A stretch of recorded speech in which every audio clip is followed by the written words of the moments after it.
Do you want to see massive change happen in your life? Then you need to take small and insignificant steps. Hey, it's Lucas Grobot, and you're listening to Weaver and Loom.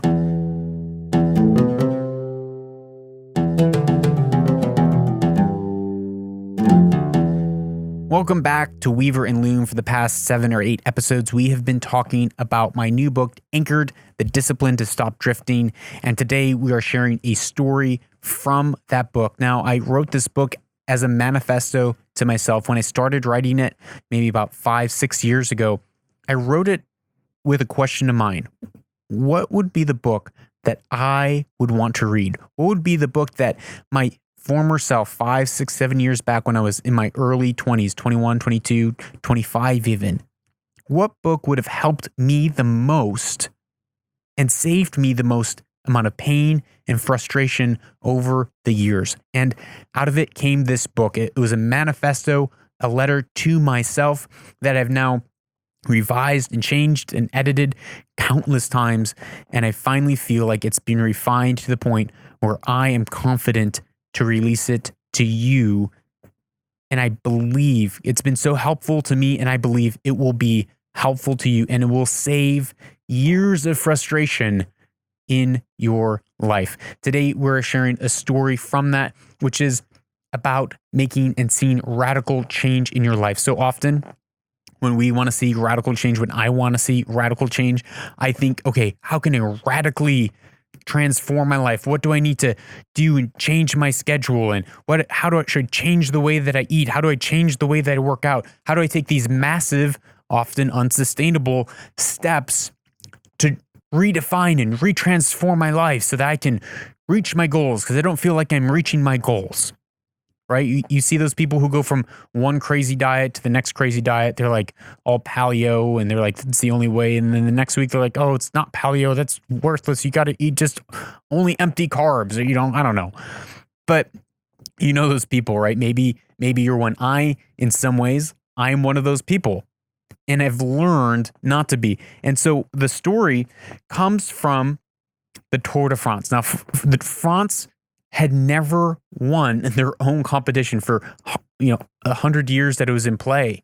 They never won their own competition. So they hired a coach named Dave Brailsford. Now, David came in and he revamped the whole team. Now, I would think if I was bringing in a new coach, if I was writing the storyline, if you will, I would see this montage where the new coach comes in and he throws over the locker room and yells at everyone and says, we're going to give 110% and we're going to change everything that we're doing. And you have the montage of them working out in the rain and, he's yelling, work harder, faster. And the whole team is being forged through this furnace of hard work and dedication and discipline. And they finally come out after this massive transformation to win the Tour de France. But this is not what Dave did. Instead, he said, okay, in the top 1% of cyclists, there is such a negligible difference between the winner and the middle of the pack. In golf, for instance, the difference between the winner and someone in the middle of the pack is 1.4 strokes. It's so small because they're operating at such a level of excellence already. So for the Tour de France, he said, we don't need to change everything. We need to find those tiny little margins where we can improve 1%. And if we can improve multiple different areas by 1%, we can see over time compounding growth and effects within our team. So what did they do? He said, we are going to wash our hands multiple times a day. Why? So that you're not getting sick with the cold, so that you're healthier over the course of the year, so that you get more training days and your body is stronger. Washing your hands was one of them. Another thing was better meetings. How are we conducting our meetings and who needs to be in these meetings?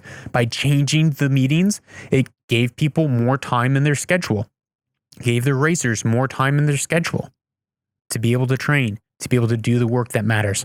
They said our sleep is so important. And when we're actually in the race, and we're going from town to town to town, if we're sleeping in different beds every night, we never know if we're going to have a good or a poor night's sleep. So they packed up all their beds and brought it to every stop along the tour so that they'd have consistency in their bed to get the optimal night's sleep. They shaved off, how can we shave off 1% of weight from the wheels, from the frame? How can we reduce friction by 1%, not 10%, just 1%? He estimated that they would be able to win the Tour de France within 5 years of implementing these changes through the compounding effects. But he was wrong. Instead of 5 years, they achieved and won the Tour de France within 3 years of him coming on as a coach, which is incredible.